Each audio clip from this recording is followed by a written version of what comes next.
name's James Wright. I'm the Business Development Manager for Paroo Pastoral, that we're currently at Buckleboo Station. I'm James Kerr, I'm the manager of Buckleboo Station. Buckleboo was purchased in 2002. It's 250,000 acres. We're right on the edge of the Gawler Ranges National Park. It's a property that offers great variation in the country. The geology of this property is incredible and the stories that it tells. I guess I just love the rugged beauty, the raw beauty of the property, as well as the challenges of turning it around. Yeah, I think for Buckleboo our vision is pretty clear. We basically want it to be a highly productive, efficiently run, easy to run property.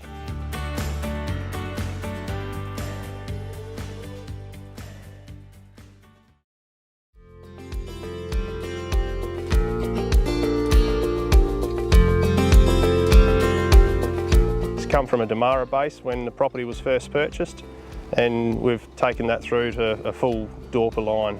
I'll honestly admit I've been a merino person all my life.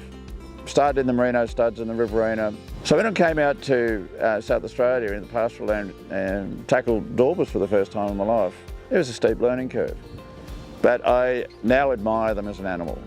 They are very, very well suited for pastoral country. Yeah, I love them as much as merinos now. But the sheep here had an influence of Damaras in them when we first came.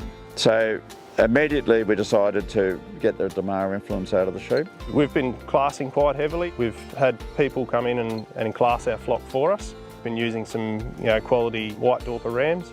We've selected against anything that has any Damara traits, like the fine bones and the fine neck and all that sort of stuff. I think that's a very satisfying thing when you can see 3 years of drought. We haven't had the best run of seasons, but every year the lambs are getting better. Again, that's another inspiration. I think a poor quality sheep eats just as much as a good one. And I'm happy. I think we're on the right track. The other thing that really came to my attention was the grazing management had been set stocking. Sheep were just running over the whole property. They were spread out, in a sense, understocked but overgrazed. Pastures were obviously degraded, and we got to a point where the ground was bare. There was virtually no grass anywhere, no ground cover. It had been run a certain way, and we wanted to sort of start to break the property up and make progress, by being able to manage that a bit better. But unless we changed the way that we did things, the situation was not going to get better. In terms of the regenerative grazing approach, it's something that's fairly recent for us, and what we found worked was to try and keep the sheep moving and use the water to sort of keep them moving. That was at the time when we didn't actually have any good internal fencing to really separate the livestock, and we found just by moving the stock into areas where there was some better feed and some water available, we were able to rest a bit of country. We saw some results just in that period of time through the drought. So I guess we started to play with it a little bit more and trial little bits and pieces and seeing some really good results. So we'll keep on going with it.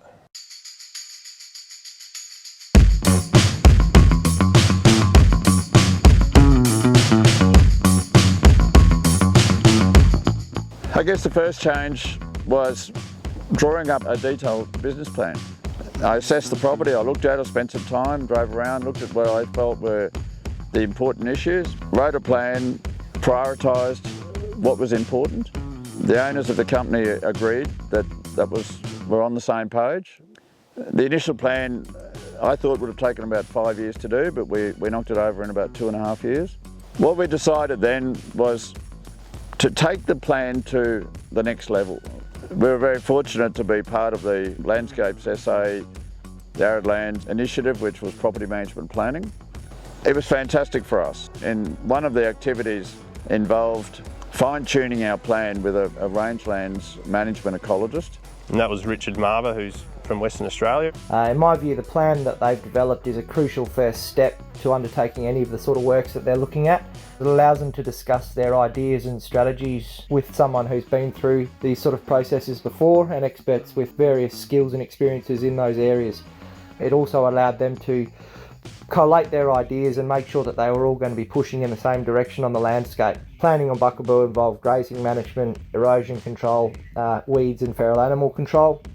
and were put into a holistic plan that allowed James to get on with the job on the ground and focus on what he was doing. And just having that lens, put over the property of what we were doing really opened all of our eyes. What we have now is a very detailed 110-page plan. We follow that plan. The relationship between myself and the owners is enhanced by having that plan. They've got the plan, I've got the plan. There's no guesswork. Being involved with the Building Pastoral Sustainability Program last year has been a game changer for us. James and I attended the first meeting in Port Augusta, and we were in a room full of people who wanted to make change to their business. And to have this plan, it's great to be able to go to anyone who wants to talk about it and say, this is the plan for Buckleboo, this is the vision, this is how it all works in, and everything we're doing, how it all fits. All the boundary fencing, we've now got the property completely secure. That involved 30 kilometres of new fencing. We've put in 20 kilometres of internal fencing. Dorper-proof, goat-proof, it's been fantastic. We can now control the movement of the sheep. We can control the grazing, so we can spread the sheep out more. We've switched to a rotational grazing management regime. What we've seen in a short space of time has been incredible, and it really shows how resilient this country can be with the bush and grasslands. It really is quite incredible. Property is 250,000 acres, so we've split the property pretty evenly into 6 main grazing areas. At this stage I'm grazing 3 months of grazing and roughly 10 to 11 months spell. There's some efficiencies, some very big efficiencies in this, is that when we handle the sheep and muster, we're only mustering one area. We don't have to muster the whole station, so I'm setting some benchmarks that instead of taking 2 weeks to muster the sheep, we're down to less than a week, and I'm pushing that we will be in and out in 4 or 5 days. The rams are in a confined area, just around a number of waters, instead of being spread over the whole property. And already we've seen a much better lambing result in this year, and it's only been an average year. It's been a busy 3.5 years.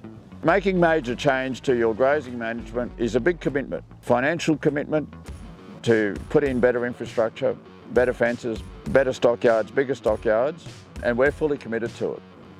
And I'm very confident that by the time we finish that plan, we will have a very, very good property.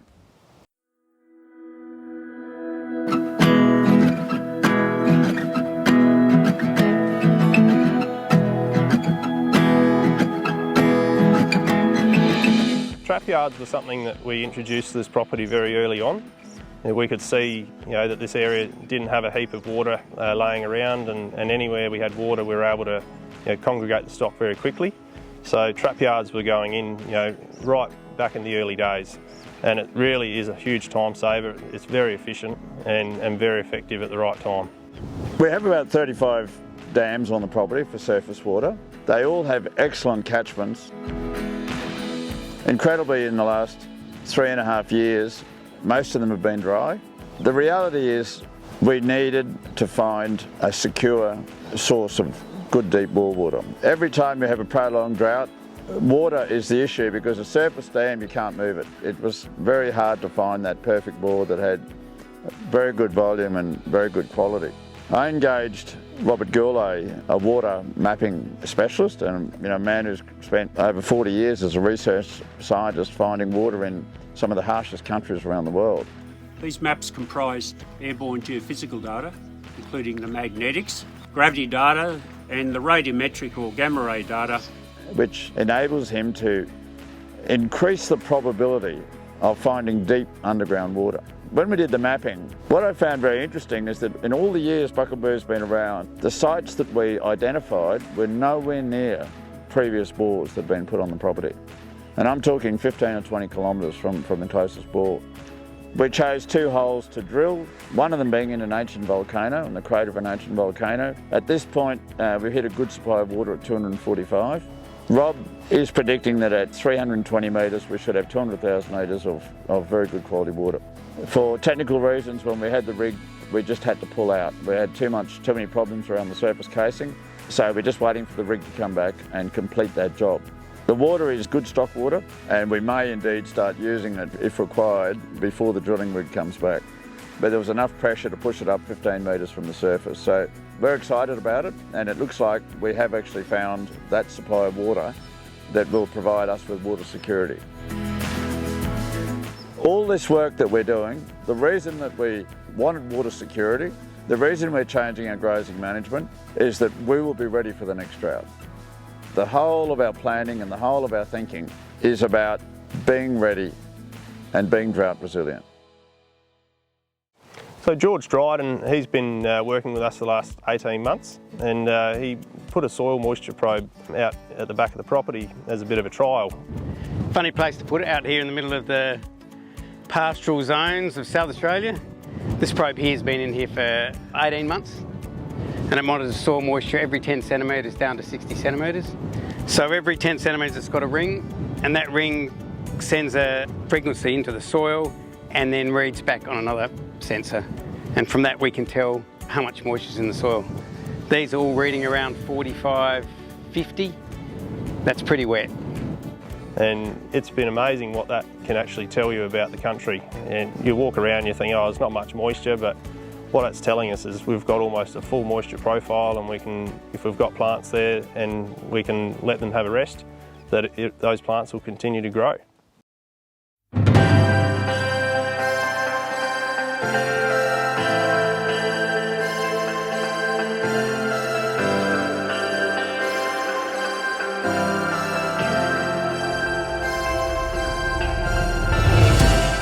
The tourism potential at Buckleboo is endless. There's these amazing salt lakes that you can, on a calm day, it's like a mirror. And then you've got these beautiful mountains that sort of pop up out of nowhere. So much different vegetation and land types, animals and birds, it's really quite incredible. We've got some really unique rock formations on the property, one of them being this huge quartz seam that runs through the side of a hill. And it's 4 or 5 metres high, and it's really unique. And we've got, just behind the house, we've got this amazing sort of wave rock formation.